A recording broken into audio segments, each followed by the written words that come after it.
Oh my god. You know how long I've been talking? I'm like, blah, blah, blah, blah, blah, blah, blah, blah, blah. You've probably been going, I've been talking probably for hour and a half straight. Talking to myself, looking at a screen. YouTube is weird. Okay, so this is week 3 of the little batch, the last batch. So this is the last time you're going to see me wearing the black shirt. I will have finally changed my clothes after 3 weeks. So yes, that's right. This is fine. So yeah, so our format's changing a little bit. We're getting better with this intro. If I stop interrupting myself, we'll get better with the intro. So this is Corey's book review thingies. Something confusing book reviews, confusing bits, confusing books. Ooh, might be get the pun. Okay. Yeah. So. Trying to think.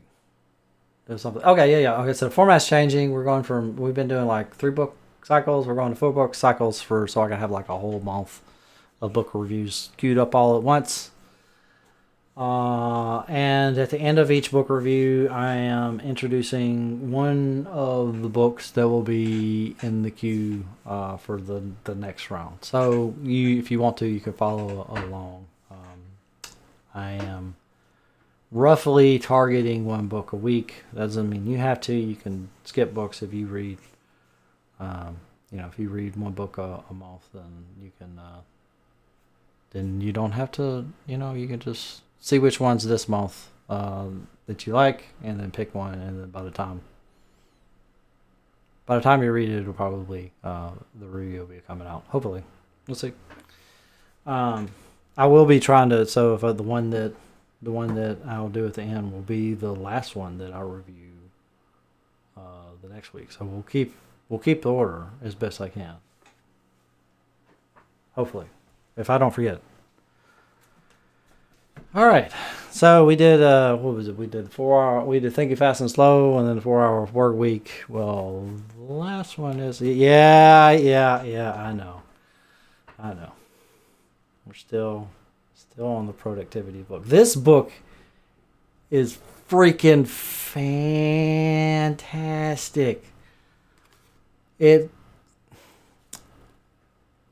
This is your get rich quick book. It's literally get rich quick. But it's good. It's good. I swear it is. I love it. Oh yeah, this has all. This is so it's so scam. It seems so scammy, right? All of these the 4-hour workbook was like it was riding that line. Comfortably. It was riding the line. This one is like there's a line.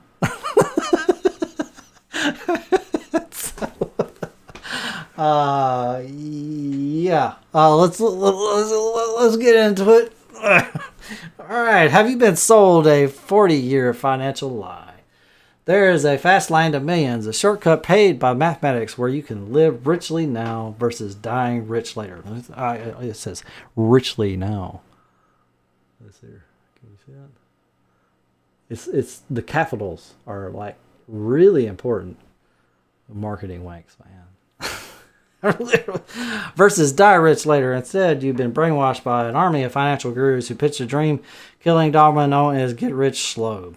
Their suffocating plan promises elderly riches, a financial future recklessly gambled into the stock markets, the job market, and the housing market. Reject, save, pray, and wait as financial plans. Switch lanes, go fast lane, awaken your dreams to reality. It really is a good book. Okay, so he talks about basically 3 groups of people. There's it probably says it right here on here somewhere. basically there's three different people. There's people who don't save for their financial future at all, and they're the nonsense people, which is like in the first. I bet you it's like in the first thing. Yeah. So there's the people who don't get wealthy because they don't ever save. They live from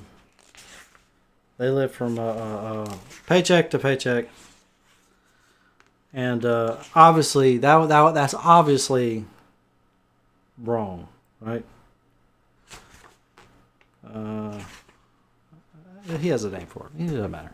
But there's people who basically lack financial planning. They live paycheck to paycheck, even if they make $200,000 a year. They're never more than like one or two paychecks away from financial ruin, right? They got to have the job, or they'll just be overloaded by their debt and all that jazz. And then there's your traditional finance. So remember the book that I with the Simple Path of Wealth book that I recommended a couple weeks back. I guess it was about a month back in real time, but like a couple weeks back. That book talks about saving and investing and how you can use index funds, which are low cost, with no management fees, low to no management fees, and just managing it yourself and investing heavily and consistently and never selling and just holding for the long term, not buying into no tricks or nothing like that, and utilizing retirement accounts with those all mean. That's your standard. That's an aggressive but still standard advice. Save for the future, right? You're trading. You work really hard and you save a part of working now to pay for the future. But for most people, that means working like a 9 to 5. You're trading your hours for money, and in some constant conversion ratio. So if you work, I don't know, $50 an hour, then that's how much your time is worth. You can never get more. You are limited by the number of hours. Your income is limited by the number of hours that you can work. Right. So it's limited. It's self-limited in that way. Even though you are slowly converting over to, like, by investing, you are slowly having your wealth be, your ticket to riches or whatever. That's a slow process. You got to if you want to kick that off, you got to save like ridiculously aggressively, and even for the first good while, the investments are going to take a while to ramp up before they start being substantial. But yeah, that's the standard investment advice, right? And so he has this other thing. It's called the Fastlane. And basically, he talks about ways to accelerate the process that are not limited by your time or the amount of money that you have or whatnot, right? Because those are the two main limits: the amount of time that you have and the amount of money that you have to invest with. And so he talks about building up, having like a consolidated plan to build up these things. I think this was the big thing that hit me, was the concept of building money trees, building things that take some initial input that you have to build up over time, but after you get them running, they pay for themselves.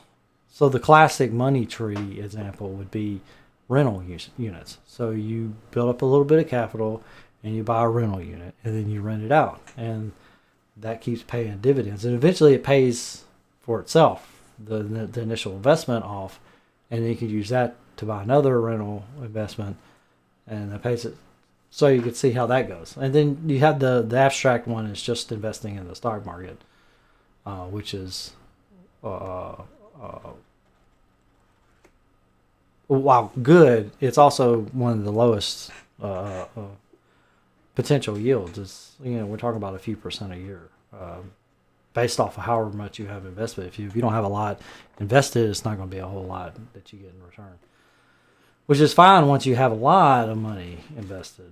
But you got to get the snowball going, right? And that's that slow line thing you're talking about. But with the rental properties, usually are one of the reasons why it's considered like a classic, like get rich quick thing, is because it's leveraged money. So you could finance most of the.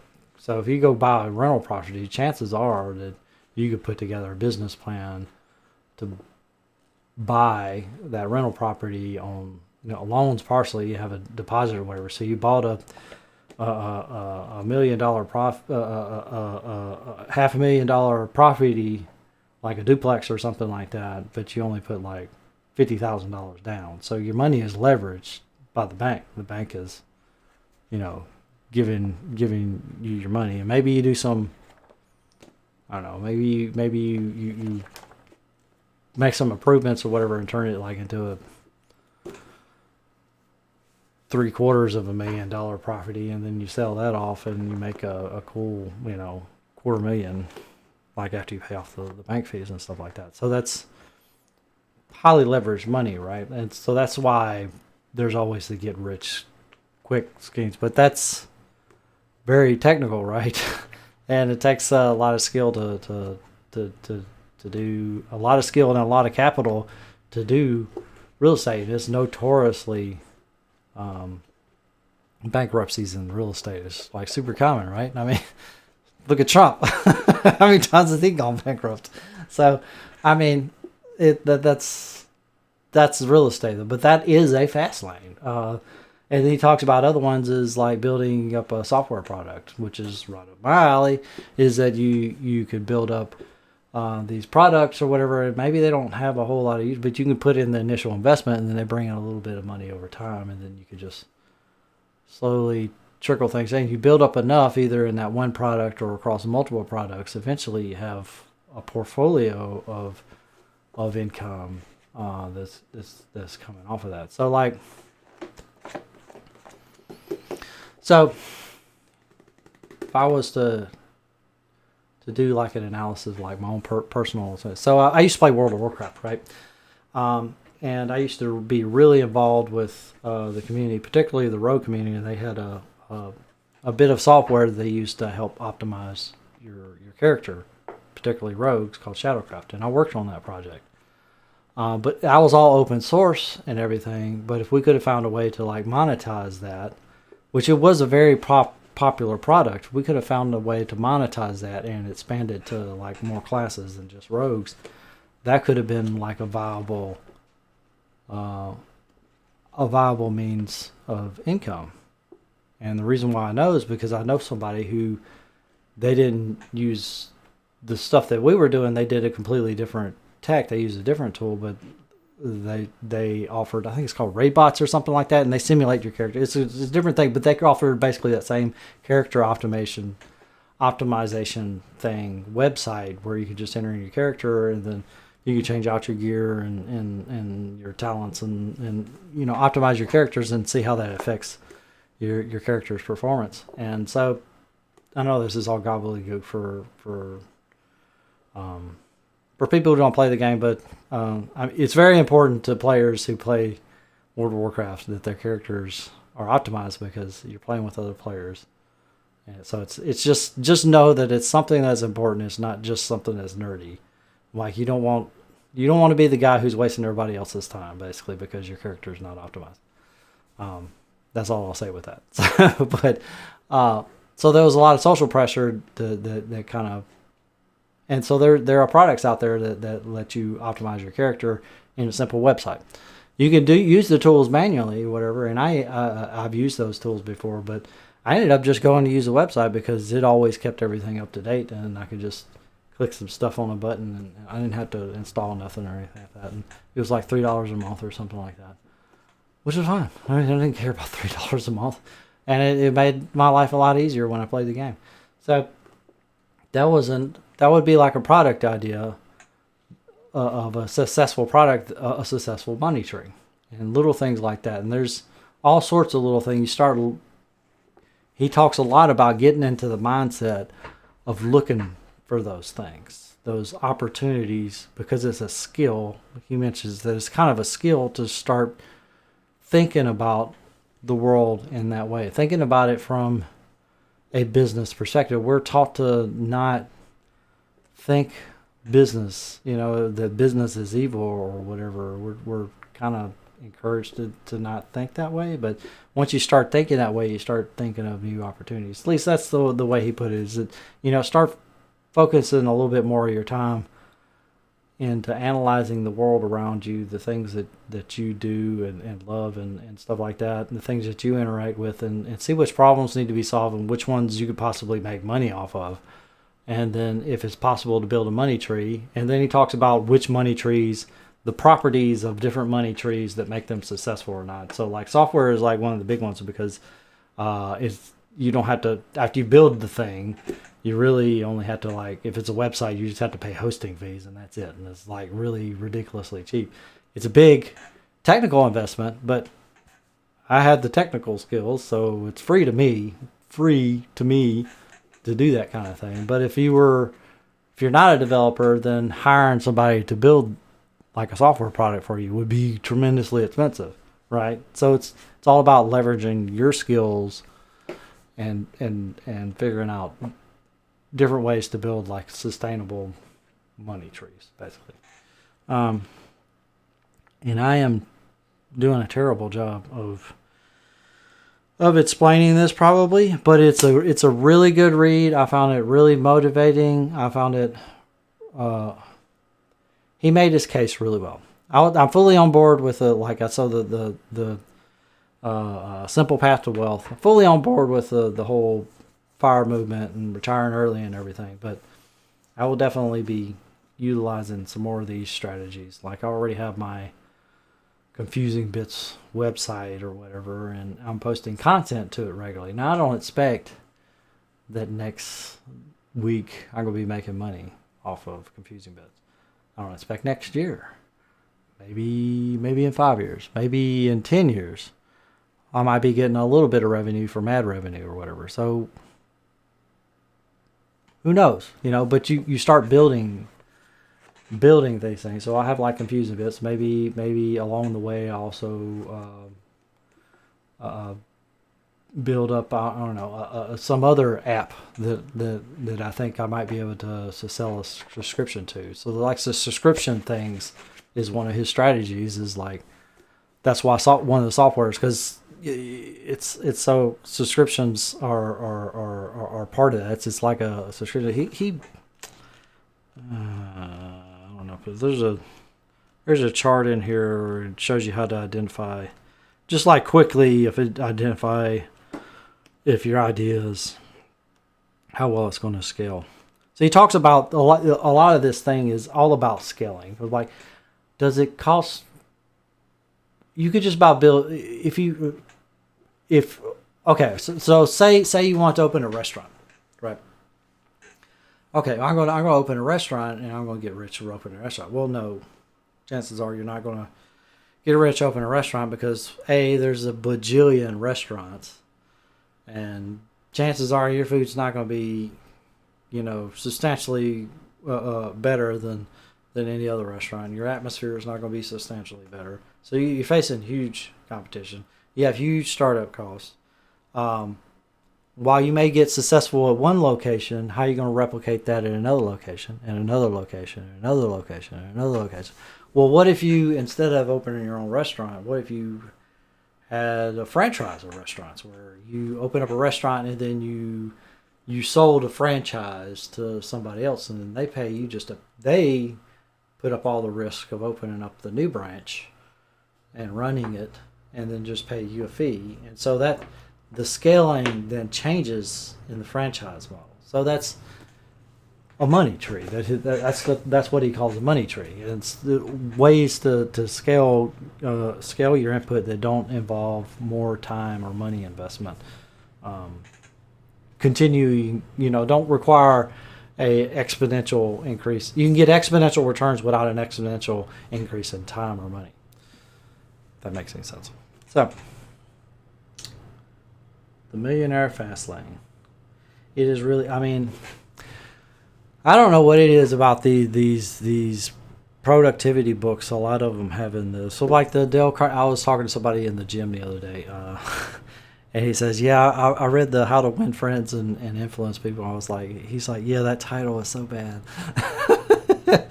But a lot of these productivity books, it seems like, have this like get rich quick kind of stuff, and man, marketing wanks. Hey, you know why it's that way, because it works, right? You see all the books I bought. I'm the reason we all got to put up with it, because I'm buying the books. Hey, somebody's got to be y'all's guinea pig. So yeah, the Millionaire Fastlane. This is. Do we gonna start doing a star rating? No. We gotta do. Maybe I should start up a Goodreads and start rating things on there. This is like 4 out of 5, 5 out of 5. This is a great book. This is a great book. I recommend this to anybody. This will get you thinking differently about how you want to, about your future, right? So I want to continue, I want to be successful at my current job, but I would consider it a failure if I'm still working a 9 to 5 for somebody else, in 20 years. That we need an exit strategy in this. This got me started to think more explicitly about my exit strategy from wage slavery. So, but no, this is a great book. It's a great book. I don't hate work, but I mean, come on. Good book. Good book. Okay, so here's our last recommendation, and we had our productivity book recommendation. Well, cue the unfair advantage or whatever from last week that we recommended. And we're gonna get a classic. Ooh. Tale of Two Cities. Tale of Two Cities by Charles Dickens. So classic. I've actually I started this in ebook, so I'm actually like that far into it. But I went out and bought the. I just got tired of reading the ebook, but see what I'm talking about. How we'll get into this in the review, but you see how some books just don't. They just don't want to play, So we'll get into this on the review. Because you can get these books in like they have these classic sets. I'm just getting into book collecting. I'm getting off topic. I'm just getting into book collecting, and I don't know which format to get like the classics. I want to buy classics, but I want to get them in nice versions, and so I've been buying different versions of different classics and stuff. And this is a particular thing called this is a Penguin cloth bound classic, I think is what that was called. And yeah, I don't know if I'll buy more cloth bound classics, but we'll see.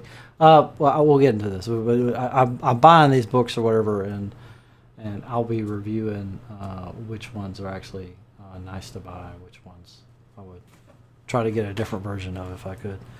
This one I'm not sure if we're maybe after I get into it it'll yeah.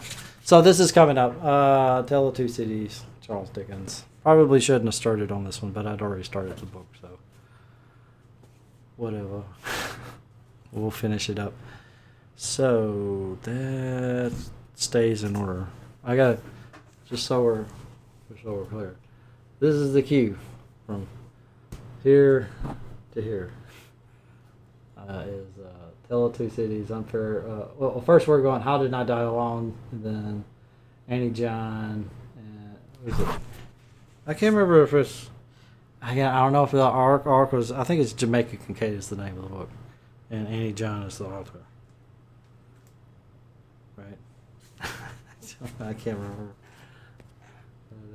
Jamaica Kincaid, and then Federer and Chelsea. That's our cue, and I will see you guys in 4 weeks. Until then, ciao.